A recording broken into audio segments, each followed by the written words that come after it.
What is good? We're back. We got Dynasty running back rankings for your pleasure. As always, I'm Casey. I got my man Chev over here. What's good, man? You know me, brother. Any day on this side of the dirt's a good one. That's right. We got some running backs on this side of the dirt here. These guys are all, we're going to go through the top 20 running backs in May. This will probably come out in June, so whatever. Got them tiered up and ranked kind of in the tiers. This will change as the offseason goes on, but want to get these top 20 tiered out running backs out to you guys. This is kind of the first version of this after the NFL draft, so we're integrating the rookies into this and kind of seeing where they fall. So it'll be a fun exercise to get 1 through 20 here and tiered up. All right, Chevy, you want to kick it off, man? Who you got in tier 1? Tier 1 is a tier all of its own. It's a 2-man tier. I will accept no further questions at this time. It's Bijan Robinson and Jahmyr Gibbs in that order. All right. I got tier 1. I'm going 3 guys in there, a little thruple. I'm going Bijan, Gibbs, and I'm throwing Genty in there, man, because, and here's why. The value's already there. When we're doing on the mocks and the startups, he's like a pick or 3 behind those guys already. Hasn't even been on the field. I don't care whether you think he's generational or not. Doesn't matter to me. The value is already fantastic. And I just happen to think that he is a really good player. We don't have to put the G word on everybody, but we also don't have to get salty that people use the G word a lot. It's kind of silly that you even care. And I think he's really good. I think he goes to a situation where they want to establish it. And I think that's Pete's trying to change the culture. I think Chip's a good play designer and can run the ball. Offensive line, long as it could just be competent. They've kind of remedied the quarterback situation. Geno, we know, is competent. They've got Jacoby. They've got Brock. They added Besh. You know, it's not the absolute worst situation ever. I think Genty's going to come right out here and eat. They've already, they did take away his stance, which I don't love, but yeah, I've got Genty as the RB3 right now. I mean, I don't. So same ranking. It's still the same for me. 1, 2, and then Genty 3. But he's kind of in his own tier because I do value the studs that I listed before. I do value them a little bit ahead of him. Yeah. But it's also I put him ahead of my next tier because of the fact that he's so young.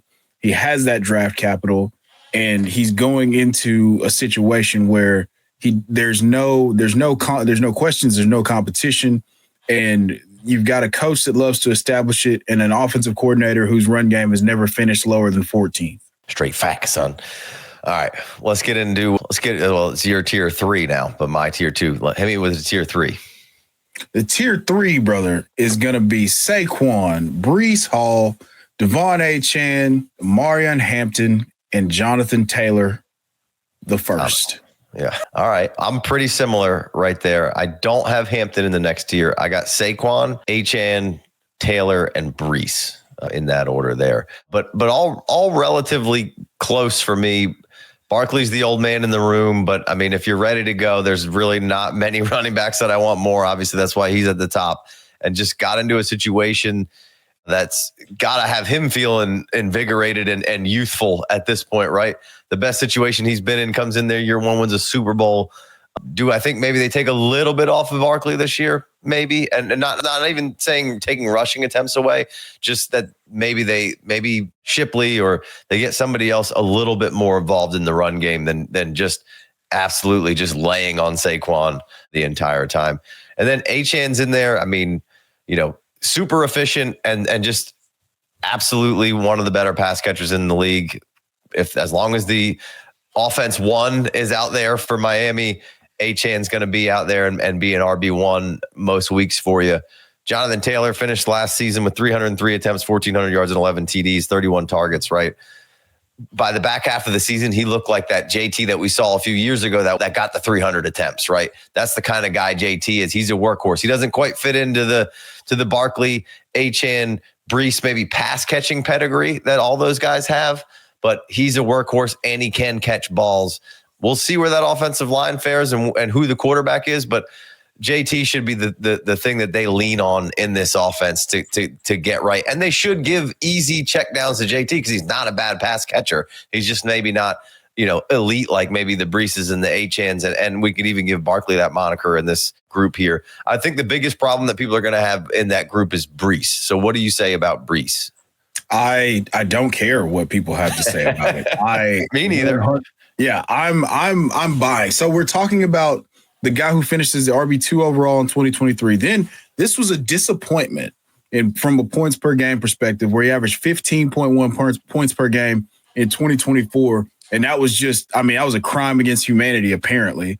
And then he was first in the league in routes run from the running back position. He finished fourth in receptions and fourth in yards. So he took a step back from an explosive standpoint. He only had 11 breakaway runs, but that was still 11th in the league. And then he was, he's still Breece freaking Hall. He's 6 foot. He's 220 pounds. He runs a 4.3. Like, I feel like I'm taking crazy pills. Yeah. I'm not overreacting to the fact that he didn't perform up to expectations. Now, you get Tanner Engstrand coming over from Detroit to take over the duties of Nathaniel Hackett, I believe it was. And then Daniel can't Hackett is more like it. Yeah, exactly. I mean, Aaron Rodgers Dubois is what I referred to him as on a number of different occasions. So you get Tanner Engstrand coming over from Detroit to take over the play calling duties for the Jets. They're going to move back more so towards the gap scheme system. He averaged 4.78 yards per carry in that scheme, as opposed to 3.74 yards per carry in the zone schemes that Nathaniel Hackett favored. So I'm bullish on Breece. You don't have to spend the type of capital that you have to spend to get a Saquon, he's going around that same range as Omarion Hampton and Jonathan Taylor. So if I can get a 23-year-old who's going to be 24 on a second contract, like, sign me up. And if he goes somewhere different, it could be better. Yeah. I mean, it's the Jets. We could be talking about him in a much more positive ecosystem just in the year 2026 when he's 24 years old. Yeah, for the Jets to be going into a contract year and most likely not paying him, I don't know why you don't ride him. He's the best back you have. You can throw the other two backs in there that they drafted last year, Braylon Allen and Isaiah Davis. Both had good runs at portions of last year, and they offer you some different things. But Breece should be your main guy. There isn't very many better pass catchers out there from a running back standpoint. I mean, he can do a bunch of different things in the route running game as well. So I'm with you. He's been a big buy for us pretty much all off season. And like you said, we could have a real Saquon situation where people tired of Saquon and, well, he's a bum and he's washed and he was never as good as anybody said he was. And then look what happens when you land in just a killer situation. Breece Hall could be in Chicago next year with Ben Johnson, right? He could be in Chicago in 2 weeks with Ben Johnson, right? So you get him in a better, different situation, and he could really explode, even though he's been on the upper end of RB points multiple times throughout his young career with some injuries and all that other stuff. So let me just throw this. Go ahead. Let me throw this at you. So Clayton Adams comes over from the Arizona Cardinals to the Dallas Cowboys. They've got Miles Sanders on a 1-year deal. They've got Javonte Williams on a 1-year deal. Breece Hall hits free agency. We've just watched him bypass everything. What if Breece Hall's a Dallas Cowboy in 2026? With Dak, with CeeDee Lamb behind that offensive line, they just drafted Tyler Booker to replace. They've been revamping it. Yeah. What if that happens? Yeah, it's very possible. I think that would be awesome. I'm excited. I'm excited for Breece this year. Hopefully we can stay healthy. And, a lot of talk about rotations in there. That's what happens in the offseason. There's a lot of talk when the rubber meets the road 9 times out of 10. They're going to put their best player out there. And I feel like Breece and Garrett are going to just be a huge part of what this offense does with Fields. So I love Breece Hall. And even if it doesn't even quite work out, he's cheaper than he's ever been. And I'd buy the dip again next year, or he re-signs somewhere and it gets a little bit even more expensive. So Breece Hall, I love it. Do you love the mock draft? Are you interested in helping us update our monthly ADP?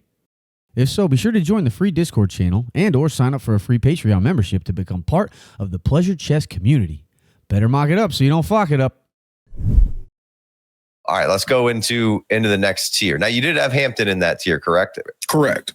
Okay, so you had your first rookie in that tier. Yeah, second behind. Oh yeah. Well, yeah, Genty behind Genty. Right. Genty almost feels. We've talked about him so much that you feel like he's a rookie. I just skip over him and then I talk about the other rookies. Right. It's been locked in for so long. All right. In tier 3 for me, I'm going Kaleb Johnson, Omarion Hampton, Treveyon Henderson, RJ Harvey, Bucky Irving, Quinshon Judkins, and Kyron Williams. Now, I know if you haven't been watching and messing with us the whole time, and this is the first time you're seeing us, I got Kaleb Johnson as my RB2. I'm not saying to take him as the RB2. I'm not saying to take him this high when you draft because you don't need to. You can trade back. You can do whatever you want. I just personally have him there. I enjoy his running style more than I enjoy Omarion Hampton's running style. I think they both have good fits.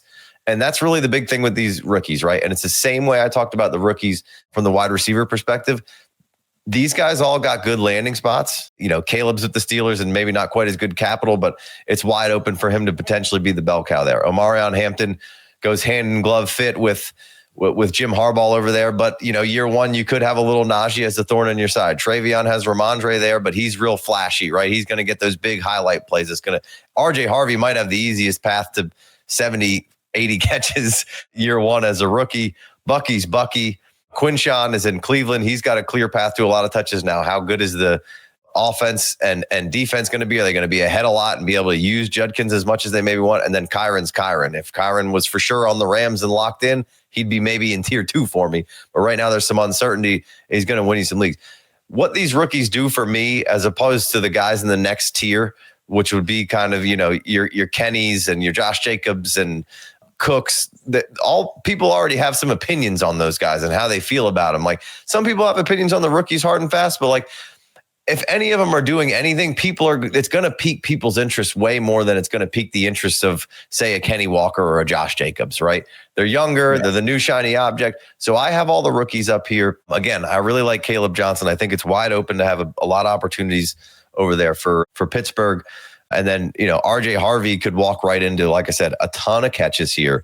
We saw Javonte in 2023 have a 50% snap share or a 50% attempt share and a 49% snap share and 217 attempts, 11.6 target share, 56 targets for him that year. And then Pirine had 54 targets in that offense the first year with Sean Payton over there. So like if we can just get, and you know, the offense, the carries were all over the place last year in 2024, but they weren't, nobody was doing anything with any of the carries. So they were kind of spreading them all around, but Javonte still caught 50 some odd balls this past year, like 52 passes last year.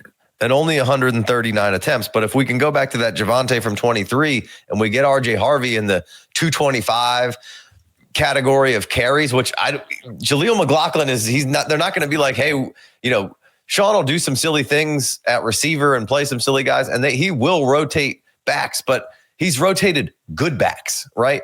If RJ Harvey's out there crushing it, he's not going to take RJ Harvey off the field and have him at 139 attempts like he did with Javonte last year, mixing in all these other guys. He's going to have him more in the 225 area. And oh, by the way, he's going to catch a bunch of balls. So that's why I have RJ Harvey here. That's why I know some people might be questioning RJ Harvey and had some questions, but I love RJ Harvey. I like the landing spot. He's just a little old, right? Bucky's quite a bit younger. You can say, how could you not take Bucky over these guys? It's same tier. For me, I like a lot of those running backs rookie-wise, maybe a little more than I like Bucky, but it's close. So sorry. I know I just rambled for a while on that tier. Chev, what you got? It's just kind of choose your own adventure, right? But for me, this tier is a little different. I've got Harvey at the front of this tier because of the fact that the history of Sean Payton trading up to get running backs has worked out pretty well. You've got Reggie Bush, you've got Darren Sproles, you got Alvin Kamara. Right. Now, to your point, the Broncos backfield caught 81 passes, not had 81 targets, caught 81 passes between noted Jags that we just talked about, Javonte, Audric Estime, and Jaleel McLaughlin in 2024. RJ Harvey laps the field in terms of talent and pass catching prowess.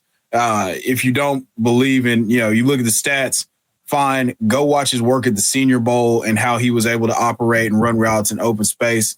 If you don't believe what I am saying, then they take him, they give him the draft capital. So that's a guy that's a value to me. I mean, he's going off the board in the 6th round of our ADP. And I feel like I'm taking crazy pills because it's like we've seen the movie before. We've seen how this works in the offense. Unless you think RJ Harvey sucks, which no one thought he sucked. You just said he was old. And like, if you don't think that this could work, like this is going to work out, then by all means, like let me have as much RJ Harvey as humanly possible. Yeah. I'm good with that. So he heads up the tier. Then I'm very bullish on Quinshon Judkins. I just believe that he's a math changer. Even though that was the fourth worst running game. Kevin Stefanski usually yields a pretty good product when it comes to the run game in his tenure in Cleveland. Now, I feel like this is almost a 1-to-1 replacement with Nick Chubb. He can catch passes. That's not going to be his forte. He's going to make his hay, on the ground, making people regret the decision to play football from the time that they were peewee. Now, Treveyon Henderson. Now, I think that he's going to function more as a satellite back in Chad. Josh McDaniels. Josh McDaniels' offense, and then Bucky Irving. You can't sing the praises of Bucky Irving enough. He figures to get the first crack. Yeah, he figures to get the first crack in Tampa this year. They do. Mm-hmm. Josh Grizzard stays in house. They promote the quarterback's coach, offensive coordinator. But let me ask you this: do you think he takes a step forward from a touch perspective? Like he did what he did last year. I believe it was 1,500 yards on 50% of the snaps, and was finished as the RB13 overall. And that's after kind of being handcuffed those first few weeks where they were still doing the Rachaad White thing. Yeah, I mean, I'd be hard pressed to say the efficiency stands up as much as it did this coming year, but I mean, he should be more like a 60-40 player kind of moving forward, I would assume, or if not a little more. Right. And maybe to start the season, it is, you see it a lot. To start the season, hey, we are going to work in a little bit more. And then as things get more important and you go down the stretch, hey, we're going to feature him and feed him a whole lot more. We're going to get this body used to what's going on for the first month. And then, hey, we might ride you a little harder as things go on. But Bucky was absolutely tremendous last year. And because I don't have him at the top of this tier doesn't mean I'm throwing any shade at him. I like Bucky a whole lot and I'd be happy to have him. I just happen to like some of these rookie running backs. It's a really good class, I mean, he's going off the board, as an RB6 or RB7 right now, right? So, like, he's hot in these streets. And then the last two guys, two workhorses, Chase Brown could move around anywhere in this tier. Got Chase in this tier. Look at you. Look at you. Yeah. So if you don't know, we did the Patreon show before this, and I had Chase Brown. I didn't have Chase Brown in this tier. I realized the error of my ways, and now you're getting it. You're getting it in real time. Or actually, it's not real time because we recorded this a while ago. But Chase Brown, Chase Brown and Kyren Williams in this tier for me. Okay, so that's that. Run through that tier one time for us. I talked a whole bunch. Harvey, Quinshon, Treveyon, Bucky, Kyren, and Chase Brown. All right, so you got Chase up there. I like it. All right. If I'm putting it all together, so tier one, just to recap, tier one, Bijan and Gibbs, tier two. Hang on one second. Yeah. Let's take that whole from the top. Okay. All right. Go. You can go back to recapping now. Go ahead. Okay. So tier one for me, just to recap here, we've got Bijan and Gibbs, and then we've got Genty in tier two. Tier three, Saquon, Breece Hall, Achane, Omarion Hampton, Jonathan Taylor. Tier 4, Harvey, Quinshon, Treveyon, Bucky, Kyren, and Chase Brown. All right. Bijan, Gibbs, Genty, tier 1. Barkley, Achane, Taylor, Breece, tier 2. Kaleb, Johnson, Omarion Hampton, Treveyon Henderson, RJ Harvey, Bucky Irving, Quinshon Judkins, and Kyren Williams in tier 3. And starting tier 4, because you had the one, we're one tier off because you had Genty and one by himself. I'll start this one off. I'm going Kenny 3 Sticks, Kenneth Walker. I'm going Josh Jacobs. I'm going CMC, Chase Brown, and James Cook to round out that tier. Where do you stand on your tier here, I guess, which will be tier 5 for you? Tier 5 for me, Kaleb Johnson, Josh Jacobs, Chuba Hubbard, James Cook, Kenny 3 Sticks, and Christian McCaffrey. All right. So we're pretty similar there. I've got Chase Brown down here. You had Chase Brown up there, and then you have Kaleb down here. I got Kenny leading this group off. I think Kenny's about to just come out here and explode this year, man. I think it's just a question of health. It's not a question of talent. Exactly. He was averaging 16.5 fantasy points per game last year in the 11 games that you saw him in, and he started the year off and got hurt pretty much right away. And now if we could just keep that groin sports hernia situation good, everyone thinks it's like a calf and lower leg, and that has been an issue, but this has been the groin sports hernia thing's also been, more prominent. But I think in this scheme and what they're trying to do and what they want to do, I think if Kenny's out there and Kenny's healthy, I think Kenny could easily be in tier 2 or tier 3 of production, right? I think Kenny could be an 18 to 21 point per game guy. I think he's just as talented as every rookie that just came out. And he's got talent in him to be at the Breece, Jonathan Taylor sort of level. So I'm throwing him up there. I like Kenny a lot. Definitely a buy for me right now through this offseason. I think they're going to come out in like bigger personnel, 12, and want to run the ball in schemes that really fit what Kenny Walker wants to do. Josh Jacobs was outstanding last year. I think he's going to come right back and be really good in this Packers offense. I think they take a step forward as a whole, and that in turn is going to make things a little easier on Josh Jacobs. CMC, if he bounces back, this is the best value of the draft, And then Chase Brown, we caped for Chase Brown since last November that he was going to be a draft dodger and come out here and run it back. And here we are. Plenty of people, whether you think he's going to be a survivor and be the guy forever, that doesn't matter at this point.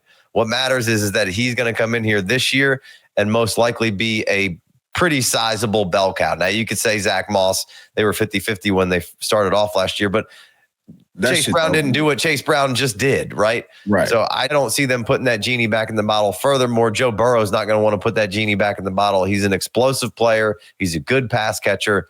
He can grind it out. I don't know why people don't think he can be a bell cow. He's like 5'10", 210. He's not some, super tiny guy. And then I got James Cook bringing up the rear there. And no disrespect to James Cook. We talked about him in another episode.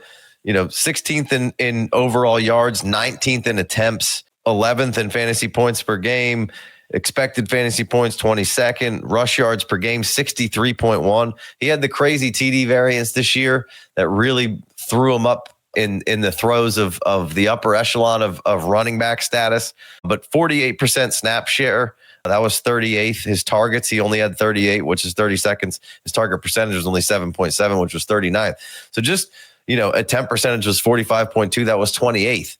So what we saw from Cook last year was good and efficient, but the touchdowns were really what propped him up. You cut those touchdowns in half from 16, and he's nowhere near where he was. Probably one of the bigger sells for me, but I still think he's a really good player. I just think they should throw it to him more, and we could offset some of that. And if we see that happening, then he could be at the top of this tier, or maybe even in the next tier. But I worry about those things kind of moving forward. They added Elijah Moore, they added Palmer, Keon could be healthy, Kincaid. So just, I think passing game roles, they really like Ty Johnson in that third down passing role.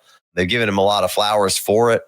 And Josh runs touchdowns in. So just some things a little bit working against Cook there is why I might have him lower than maybe expected. Want more access to the FFD without leaving YouTube? Sign up for a YouTube membership and get access to all the perks of a Patreon membership with ADP, Dynasty Rankings, our rookie draft kit, and extra shows every week, all through Discord. Hope to see you there. I mean, that's perfectly fair. I mean, obviously for me, this tier is very, very fluid because of the fact that, so I'll go ahead and shoot it out there. Like, Kaleb Johnson, Josh Jacobs, Chuba Hubbard, James Cook, Kenny Three Sticks, Kenneth Walker III, and CMC. Obviously, CMC is kind of the headliner here because of the fact that if he's healthy, he's going to perform at a top 5, 3 to 5 level from a points per game perspective, if not 1 to 2. And that's just kind of where we are whenever he's playing the full complement of games and snaps. And then a lot of people don't really, I've said this before, I feel like Chuba's a screaming value. He gets the contract. Dave Canales talks about what an important piece of the culture in the locker room that he is. He handled, I believe, 295 opportunities last year, 43 receptions, 1,195 yards, 10 touchdowns, 4.8 yards a carry. They upgraded that offensive line, and he was one of the beneficiaries of that, from an efficiency standpoint. So Chuba, to me, is a huge buy. He's 25 years old. He's got the contract. Now, you can get out of that business if you wanted to, but I still feel like he's a buy because no one values him as the workhorse that he is. He's competing with now, we were afraid of Rico Dowdle. Excuse me, not Rico Dowdle. Jonathan Brooks, who's out now for 2025, and the only guy they drafted Trevor Etienne in the 4th round. But I'm not afraid of him or Rico Dowdle usurping touches from Chuba Hubbard. So I'm a little bit more bullish on him. We know what Josh Jacobs is. It goes without saying. He's a workhorse. If you're afraid of Marshawn Lloyd, you just gotta, I don't know what to tell you. Maybe take up like North Korean basketball or, DFS pickleball or some shit. I don't know. But I think about this tier, and like obviously Kaleb is in here for me because I like Kaleb. I think that's going to be a smash. It's just he would be higher for me if I wasn't worried about Arthur Smith's shenanigans. Period. Yeah. Period. Point blank. That's what scares me. PTSD for Arthur Blank with that Titans hat on. Yeah, that's what scares me. Now, he was smart enough to feed Derrick Henry, who's probably going to be a first ballot Hall of Famer, but I can't put those types of expectations on Kaleb yet. I do think he's going to be really good, which is why the talent belies the situation. Maybe he's able to overcome Arthur Smith's play calling and whatever he's going to do between him and Cordell Patterson and Jalen Warren. But that's why he kind of heads this tier off because I think the talent and the youth and his opportunity will eventually rise to the top. I just don't know how good it's going to be right out of the gates in 2025 with Arthur Smith kind of doing, the weirdo stuff that he's known to do from time to time. Yeah, I think what would and can save Kaleb of getting like I think I'm putting him in an 18 touch a game kind of role here where I have him. And I think what could save him there is upping the efficiency of that run game, getting some more explosives. And now you could say, well, Kaleb didn't test really well at the combine. Well, if you go back and look at what Kaleb GPS scores was, they were high 21s and a 22 here and there. So he's a fast, explosive back. And I think he's going to fit right into what they want to do.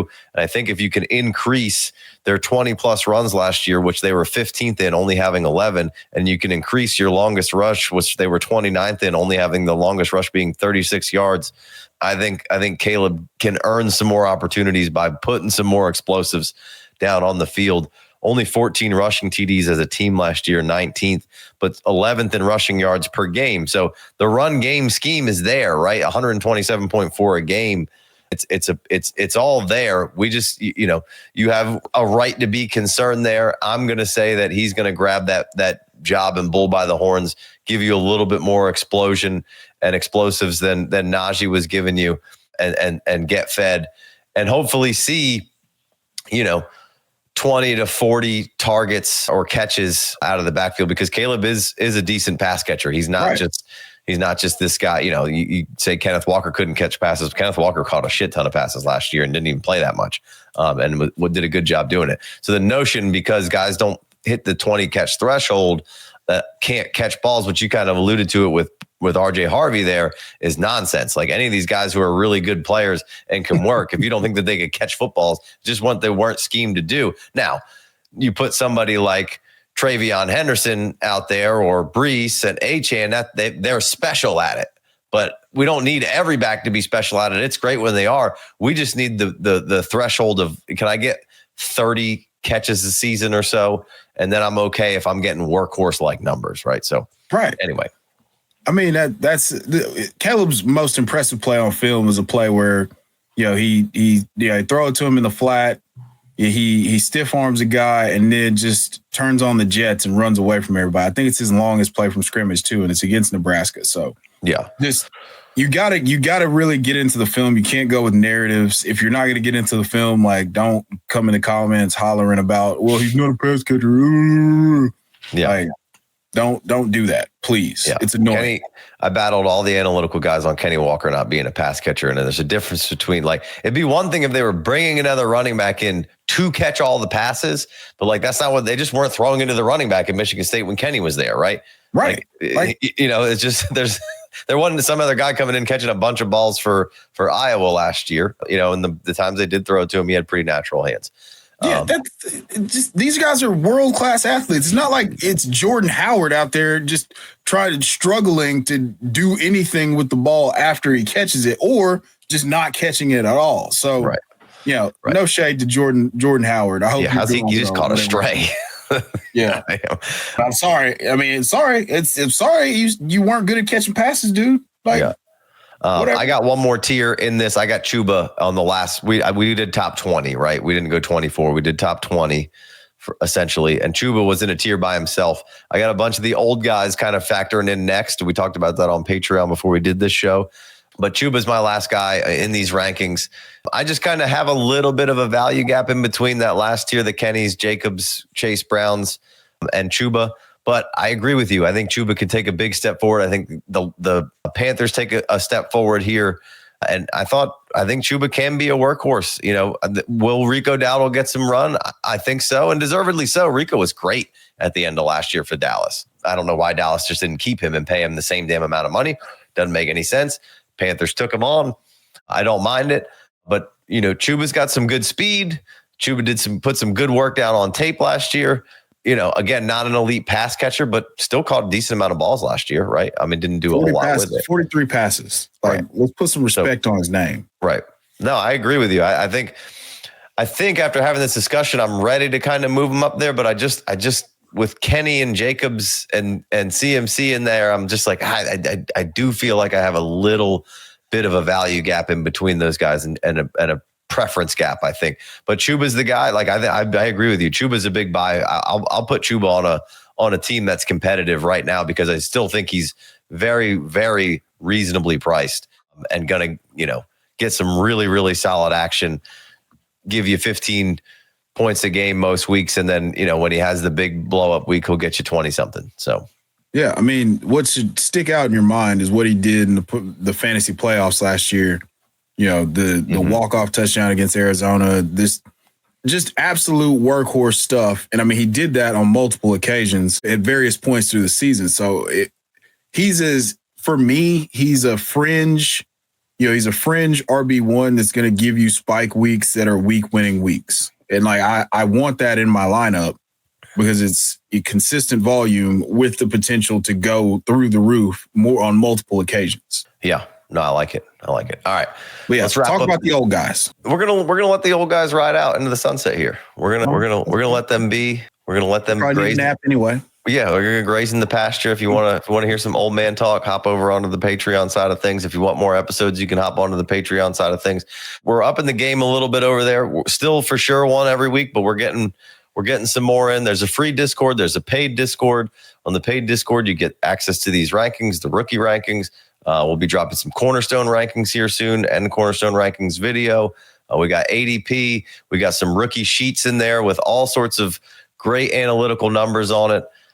There's all sorts of stuff you can get for $5 to $10 over there, and you get to support the squad. So we really, really appreciate that. We see those numbers going up. If you're listening on the pod, give us that 5-star review. I know Jason's maybe has some cards in here now dropping that play stuff, but we're going to be paying your league fees for 5-star reviews. So up to $100, get those 5-star reviews in. We'll give you once a month. We'll have a drawing. You can enter on Apple, on Spotify. You can get your girlfriend or boyfriend's phone and enter on Apple and Spotify and send those in. You could have 4 different, options, and we'll keep your name running in there all the way through August. So 5-star reviews, it's all set up in the links there. So make sure you check that out. Up to $100, paying for your league once a month.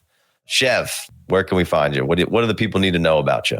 What do the people need to know? The people need to know that I am Chev Dor-Sanders and I approve these rankings. But no, you can follow me on the Twitter Xverse at Chev90. There's a link tree with all the work that I work on when I work on fantasy stuff and football stuff, and then go download the League Champ app in the App Store and the Play Store. Love it. Hey, we're on a 23 and a half hour break. Shout out to Around the Horn. Big fan of it back in the day and had a hell of a run. And it's going to go dark here real soon. So shout out to Tony Reale and the gang. Appreciate y'all. Catch you next time.